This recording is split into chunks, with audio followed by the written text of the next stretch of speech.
a low bar either. So just a group of friends, and all of us happened to not have boyfriends. Not that we didn't try. So we made a pact, and we're like, we're not going to graduate virgins. Like, that's not what we're doing. So I'm up for a challenge. Today's guest is Melissa Winger, patient rights advocate, speaker, and healthcare quality professional, and the author of Who Cares? The Real Patient Experience. Based in Minneapolis, Melissa became a full-time caregiver to her son after he was born with a rare chromosomal disorder.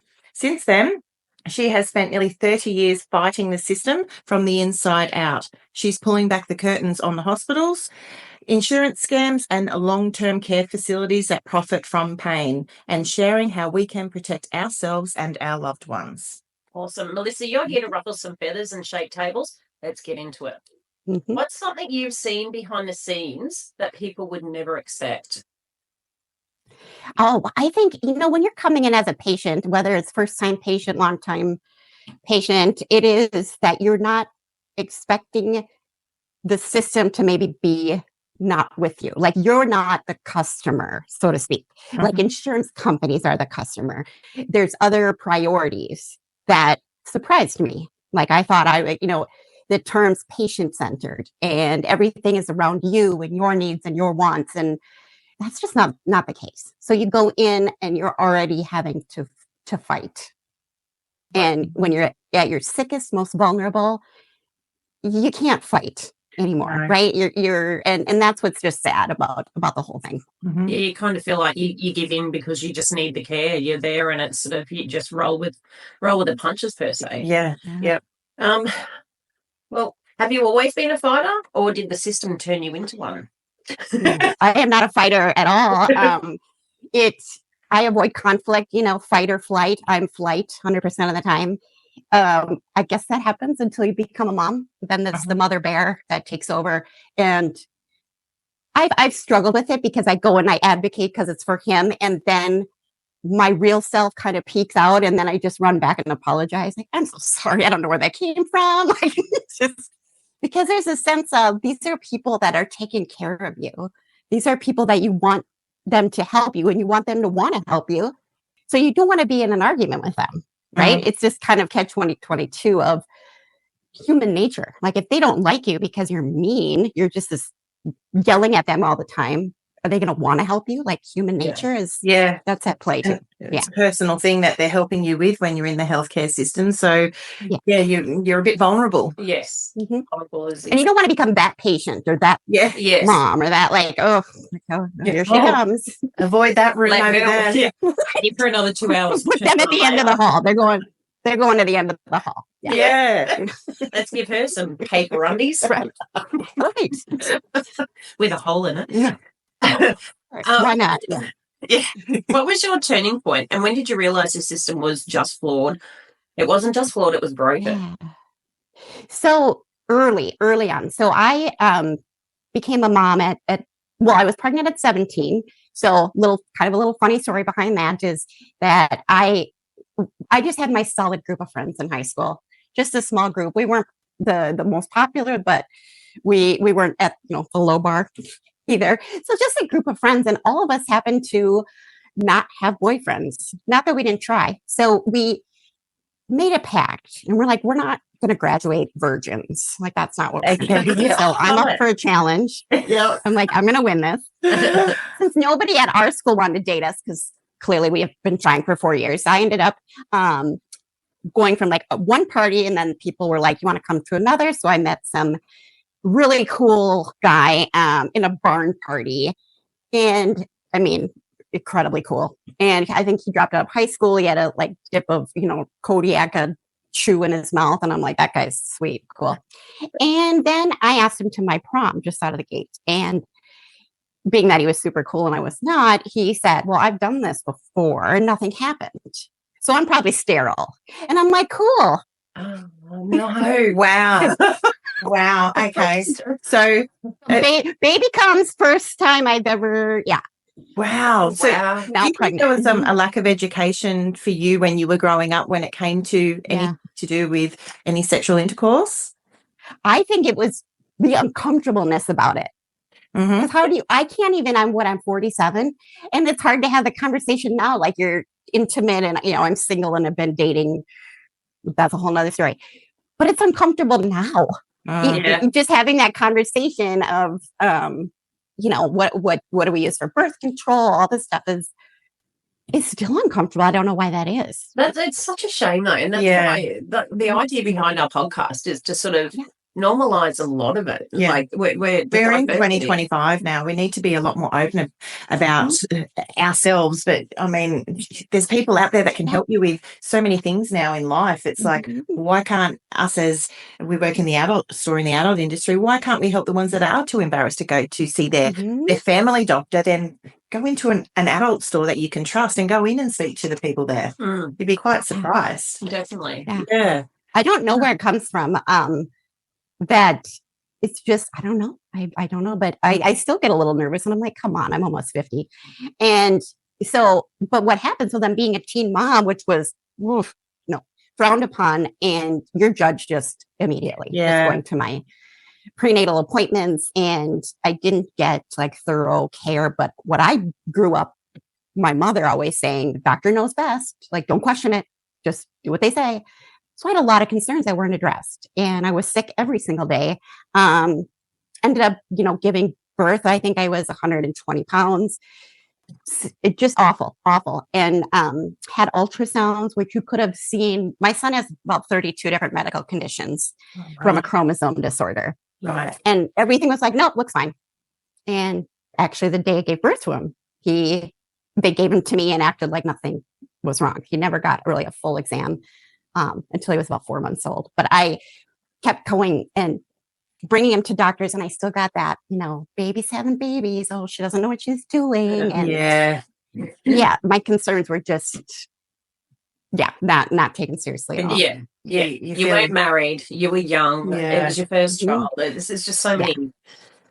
So many. Question yourself. Yeah. Oh, okay. It must be the normal. Yeah. That's just how that's it is. it. Yeah. I've even had some people that were just downright mean in the healthcare industry of saying, well, maybe your son has, so he was born missing half of his fourth chromosome. And that's what I was told, not compatible with life. And he's 29 years old now. So clearly they were wrong.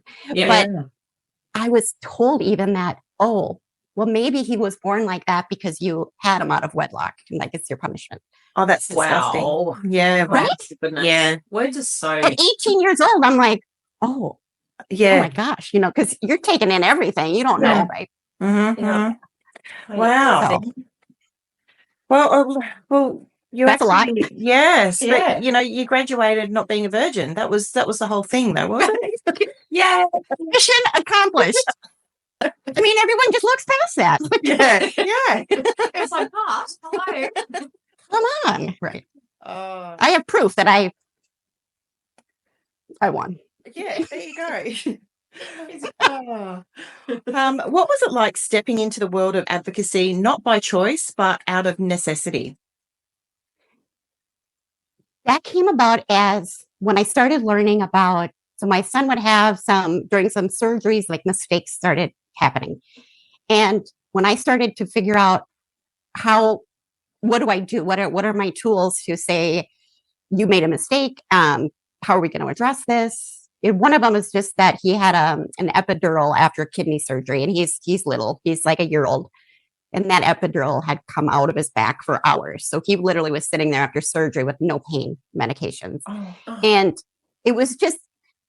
I'm like, this is not. Everything was just kind of brushed under the rug. Like, we put it back in. He's fine. It's fine.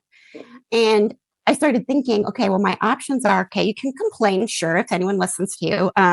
You can sue, but I'm like, we're coming back here in a couple months for another surgery. So that's not going to work. So I just my whole goal was I wanted to make sure nothing happened to the kids coming behind my son, and nothing's going to happen to my son again. How do we fix it? What do we got to do to fix it?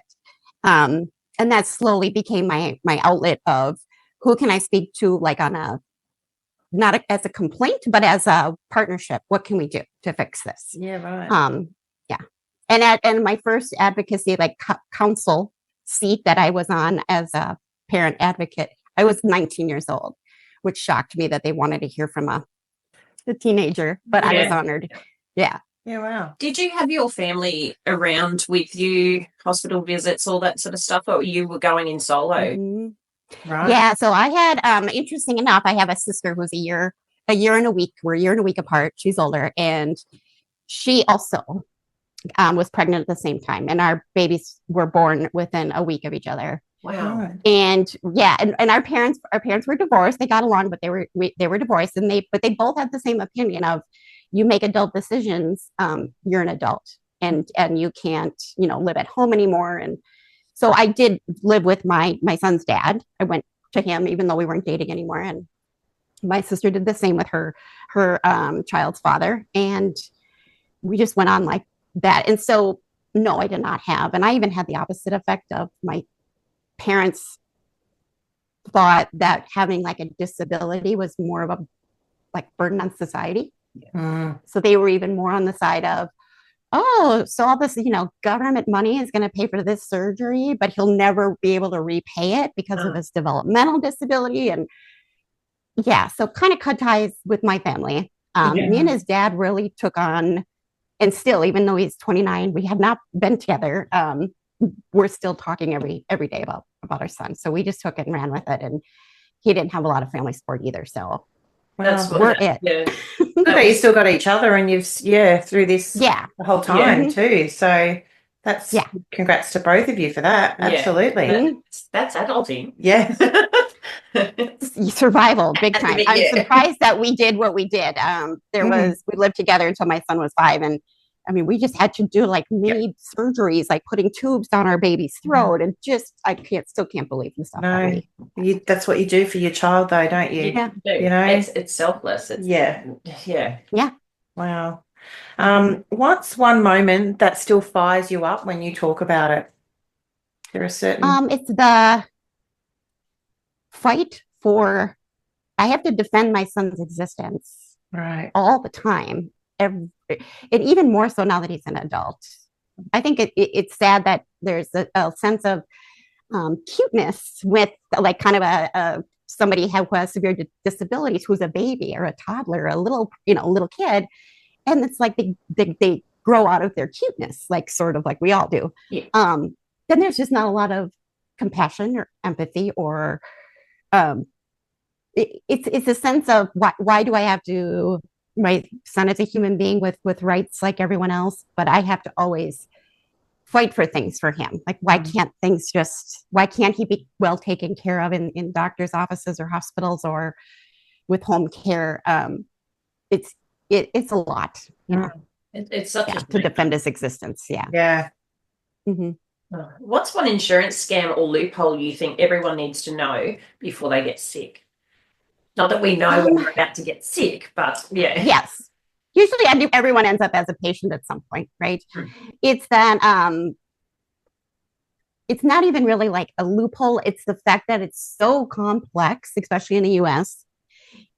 It's not possible to understand all of the ins and outs of the insurance. So if something does happen, if something is not covered, if something's not approved, you don't know where to start. And then, like I was saying before, on top of it, you're likely sick. You're likely recovering from surgery, or you've gotten a horrible diagnosis.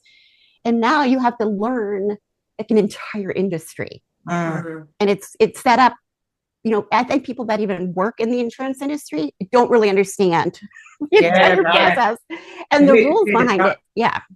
Yeah. So you're really at a loss just right away. And so it's hard to possibly know how to get yourself educated, but that's usually what you have to do, or find a patient advocate. We have those in the States, somebody to kind of guide you as to here's where you should direction. Like, here's your first step. Here's your first, website to look at. Here's your first phone number to call. Things like that, because it is so incredibly complex. Yeah. Right. Mm-hmm. Well, how are medical errors being covered up, and what happens to the families left behind? Yeah, this has been a big one, because not only has it happened to my son many times, but it has happened to me. I suffered a stress-induced arrhythmia and required a pacemaker. And as soon as I got the pacemaker, I was hospitalized for a while because certain things just weren't even turned on.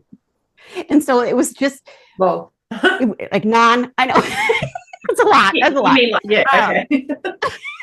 Like a switch.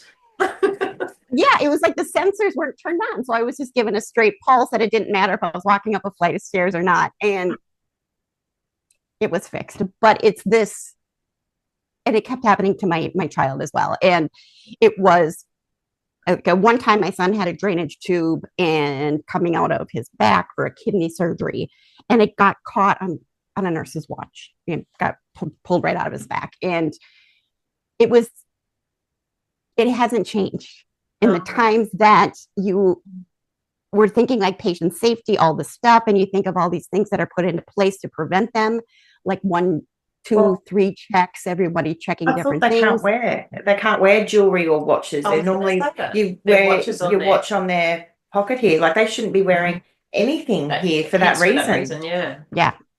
Wow. Yeah. And maybe, I mean, they still do, but yeah. Ooh. Especially like, no, there are, and what is so infuriating is it just 29 years later, and it doesn't matter where you are. Like my son just had a procedure at one of the world-class hospitals in our country, and they took out a part of to biopsy a part of his colon, and just so happens, even though I told them a bunch of times that piece had already been biopsied from a colonoscopy right 6 months before. Oh my goodness. And they just forgot that, and it wasn't healed. They took out my son at a massive bleed, and it was like, oh my gosh. And you are just hope you can't do anything about it. Like you're like, you can, like I was saying, you can sue people or file a complaint. Yeah. Either one isn't You'll vote against theirs. Exactly. Yeah. And the whole malpractice insurance, like I'm going to come in and do complain about a procedure or sue somebody. It's just me. And now you're going up against this wall of, you're up against this whole group of physicians and lawyers, and you're not going to win. And you're still, like my son, have to go back. Yeah. Right. That's why, like in my book, I never mentioned a single doctor or clinic or hospital or anything, because I'm like, it happens across the country. Yeah, you can't. And there really isn't a lot of protections. Yeah. Tell us a bit about your book, actually.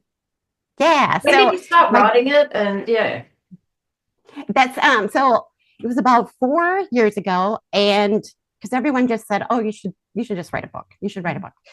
And I'm like, yeah, how do you write a book? Like, I'm not a writer. And then I start looking at, because I love health reform books, but then I started realizing all those books were not written by patients. They weren't written for the person who's experienced it. And I wanted to hear about somebody who's been, like my son, I call him like a lifelong patient, who's been in the medical system daily, weekly, his entire life. So it is from clinics to hospitals to home care to medical equipment to prescriptions, now to long-term care, because he's in a group home now. And I wanted it from the patient perspective of, here's what happened to my son or my son's experiences or my experience. And then what in the US healthcare system, why was it designed this way? Yeah. And like the patient safety, going into how many people suffer a medical mistake, and sort of what's being done about it. And things are being done about it, but nothing has really moved the needle for protection for patients. And it's more of a, how can hospitals and clinics basically cover your ass type of thing, right? It's how do we avoid liability when we have these errors? Yeah. So it, again, not about the patient, but I wanted to write it. And it took about 4 years to finally get her done. Yeah, nice. I could imagine. Did you have a ghostwriter? Or? Yep. But that was a sad story. I did hire somebody, and we ended up becoming very good friends over 4 years. And we were just about finished. She was in her 40s. She went down to Florida for vacation. She goes, we're going to come back. We're going to celebrate. It's going to be finally going to be done. And she actually passed away from a rip current in the ocean. She was swimming. Yeah, it was. Then there was like a divine intervention for me saying, like, maybe I shouldn't put this book out. Like, is this a sign? Is this? But then I got over that. But so sad. So I did put a dedication for her in my book, because incredibly sad. Yeah, so that was Wow. hard. So that took about 6-7 months of me trying to process what had happened to her and getting the book, finally getting it out. Yeah. Yeah. So through the years of looking after your son, who's helped you or helped care for you? Where have you gone for not just the advice, but your self-care? You know, that's it's a massive job that you've had to do. Yeah, mentally and everything. Who supported you? Luckily, I have a lot of good friends. I've made a lot of friends through my advocacy work. People going through the same things with their children. Yeah. So I've had that support. But yeah, no, it's kind of just been, even 29 years later, still survival. I have not, this is bad advice, I have not grasped the concept of put your mask on before your child's mask. I still, no, it sounds great. It sounds smart, logical. But when it comes like push a shove, I'm right there for him. So and my son brings me so much joy. He has severe autism and he's developmental delays, and he's nonverbal, but probably the funniest person. He wears a costume every single day. He's just an absolute joy. He does. And he's the last one to think he's sick. Everyone knows how many things are wrong, in his body, but he's just like, what's the big deal? I don't understand. Yeah. You guys are worried about, but he's such a sweet kid. Yeah. Okay, I love him. We'll have to get him some bananas in pajamas. These are it's leisure wear. But costume. Do you guys still have that show do you have that show? Because it wasn't, Bananas in Pajamas left us like in the 2000s. Yeah, they did. We've always called ourselves B1 and B2. It's just strange. And everything else is just falling into place for us. So we're like, well, we do our podcast, we'll get our own leisure wear made. So we're matchy. So it's just all flowed. I did take my son. I love it. My son's 27 shortly, and I did take him when he was about 2 with my mother to see Bananas in Pajamas, and I was the only mother that was up there dancing with him. But yeah, that's about as bananas as we got back then. What sort of costumes does he wear? Is it just a mixture of everything? Or? It's a mixture. He likes to he's an actor, basically. He is always doing movies he's watching. So he will dress up as Willy Wonka. He'll dress up as a clown. He'll dress up as a sheriff. It's usually has 3 wardrobe changes a day. Wow. And it is adorable. Where's the woman? Oh my gosh. He is always and I don't know why he wears a full suit and tie with a hat, a little pocket square, like every Monday to go down for breakfast and his group home. And he's just hilarious. Routine, isn't it? Oh yeah, so funny. He loves life. Yeah. That's good. Letting Kelly do a lot of the reading. She's really good at it. It's because I'm the smart one. I put my glasses on and you didn't. It's a bit blurry. I'm in denial. You've got them, but you're not wearing them. No, I don't need them all the time. Okay. What's one power phase?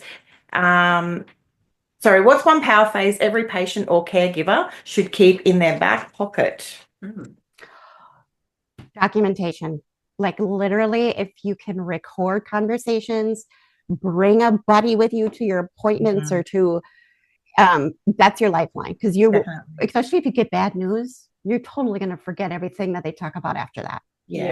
So it's this taking notes, or even better, recording conversations, or bringing somebody that might is part of the conversation that you didn't understand is huge. And not to simply rely on others having your medical records. I talk about this in the book too, is that medical records are maybe not always accurate. So get copies of your medical records, of your hospital notes, of your clinic notes. Keep it all for you, for yourself. Don't sort of trust, well, they know what they're doing and they got it.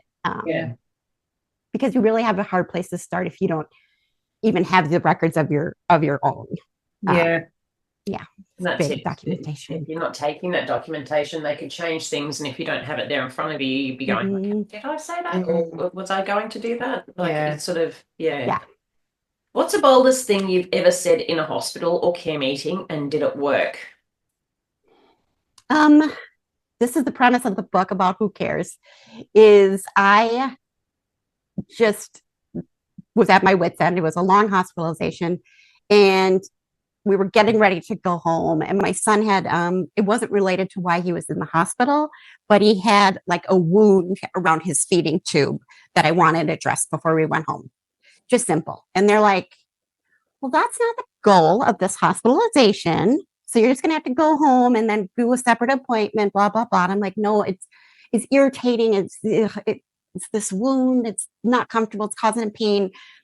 And they still went back to like their rules and their policy. And so I tried to do like somewhat of a workaround where I called his pediatrician and said, hey, we're ready to be discharged, but can you call somebody here? Yeah, while you're there. If you can just look at this, a wound care nurse, I don't know, but something. And, and he's like, I'm now outpatient, not inpatient. I can't cross boundaries. There was all this. And I was just... Where's the duty of care? So frustrated. So frustrated. And then he was also frustrated because he's been knowing me for a long time. And he just said, what do you want? And I go, I want someone to care. Yeah. And I literally just started yelling that. Yeah. If somebody cared that my son is, then you'll do something. Yeah. And so I remember just saying it over and over, like, I want someone to care. And I'm like yelling it. Yeah. And that's kind of how I got the title of Who Cares? Yeah. Who's going to go the extra step and make sure patients are cared for? Yeah. Yeah. And it'd be different if it was their own family member in there too, wouldn't it? That's Exactly. Yeah. Yes. Okay. Finish this sentence. Not about vibrators. No, not about vibrators. Okay. Not at the moment. Well, I could probably finish that one Right. too. Who knows? Well, we'll get there. If I could redesign the system, the first thing I'd change is... Oh, it'd be the whole way of reimbursement. Huge topic, but how healthcare is paid for and why some people, especially in government programs, doctors are paid less for those patients, which makes them not want to take those patients. And it's all the different rules behind the administrative process of the way healthcare is run in the US, especially is for every one doctor, you probably have at least 20 billing people behind them, things that don't directly partake in patient care or provide value to the patient. It is all of the people in the background just doing paperwork. And if somehow we could regulate that and make it a simpler process, then we could actually provide the care that's valuable to what the patient needs. Yeah. So, spice. There's a lot. Like if you think of me as one person going, yeah, I'm just going to take on the whole system, I think big. Yeah. That's it. Now, Go wrong. You should be able to fix it. we just need a magic wand, don't we? Yeah. You've done so much for your son for 29 years. How about yourself? What do you do for yourself? Do you just reward yourself for being the mother that you have been, the fighter, more like the flight, not the fight, but you still have that sort of get up and go constantly. How do you look after yourself? We're not talking toys or anything. Or it's sort of, I was just trying to think running. And sexual care. There is nothing wrong with sexual care at all. Definitely. You've got to release endorphins that help us go from day to day too. Right. But, there's And certain you need that. There's certain things that can make you relax, take some time out for yourself. That took many, many years. I'm finally doing that now. Actually going on vacations, going to concerts, I'll have friends and I made a rule about 3 years ago that if somebody asks me to do something, I'm yes. Yeah. I'm going to have an experience. Yeah. I felt incredibly guilty about this for so long. You would. And it wasn't until my son, because he's 24/7 care, went to a group home, which took me a year to get over. I was the guilt around that. But he was 22. He loved it. Not saying he loved it, but I would go and visit and he would hand me my purse. Like, you can go now. Thanks for the visit. Right. That's the thing. Yeah. Bye. So that's when I'm like, okay, you know what? He's good. He's good. Yeah. And so I'm like, okay, I'm going to start enjoying life. And now that I have done a lot of things, I'm like, I wish I could have figured a way to do that sooner, and I should have done it sooner. But So that's like a takeaway advice of That's just the main do thing, stuff. doing it now. Yeah. Instead of me going, well, if I did that, the first thing I did, I took a 10-day cruise by myself, which was I love that. what the first cruise, my very first cruise, I decided it should be 10 days. 10 days on your own. What if I don't like it? What if I get seasick that whole 10 days? But she's No, fine. this was probably a mistake, right? And I just was like, no, I'm doing it. I'm just doing it.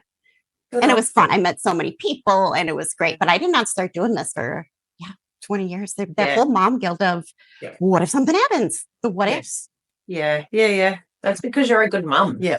Not a good mum would have gone on the 10-day cruise when he was a year old. Yeah. Right. Probably Right. come You know, yeah. Yeah, definitely. Where did you cruise to?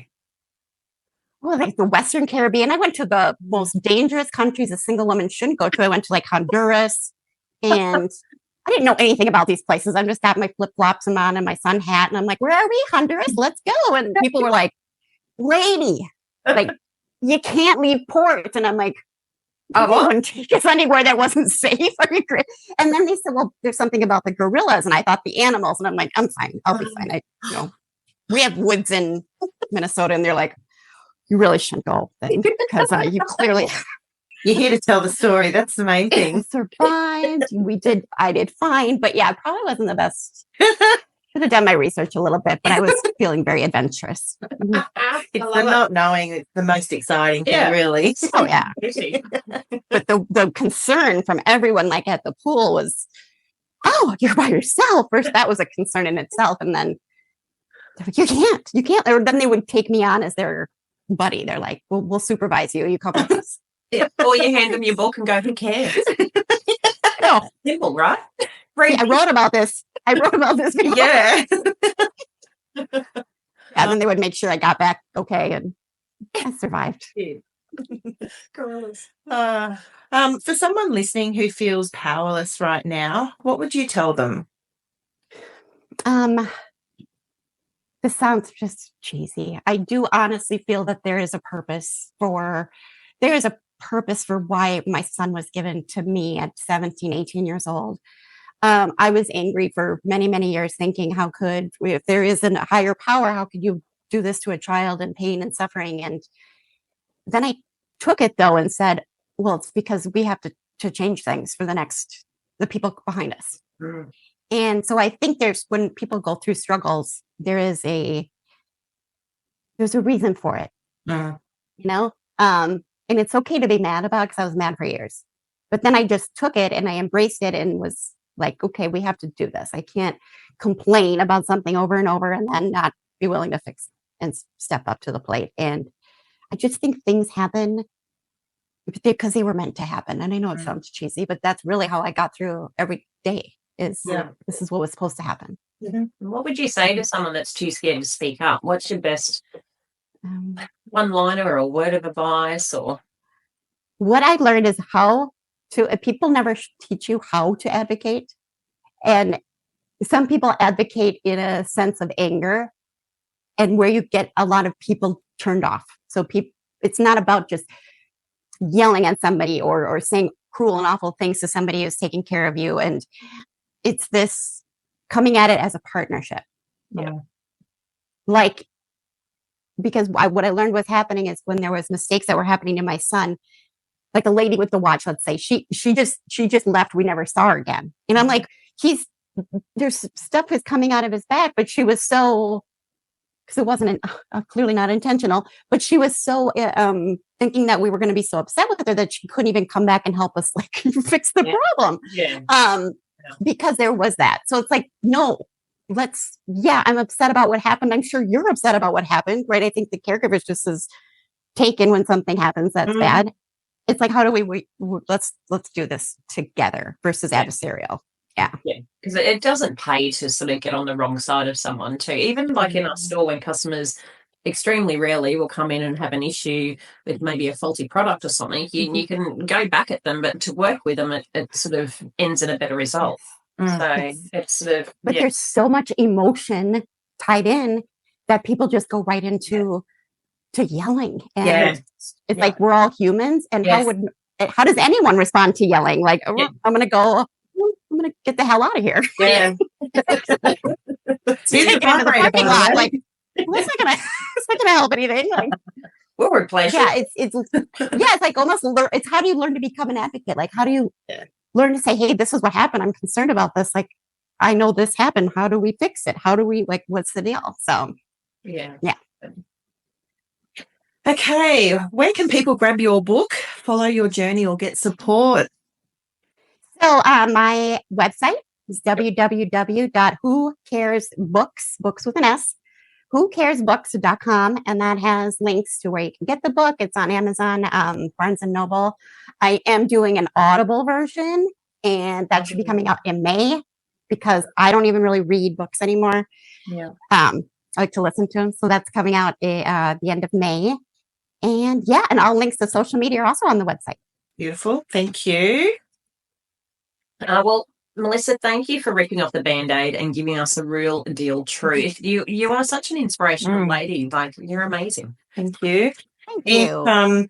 If you're fired up, ready to advocate, or just shocked as fuck, go hit follow and leave us that cheeky 5-star review.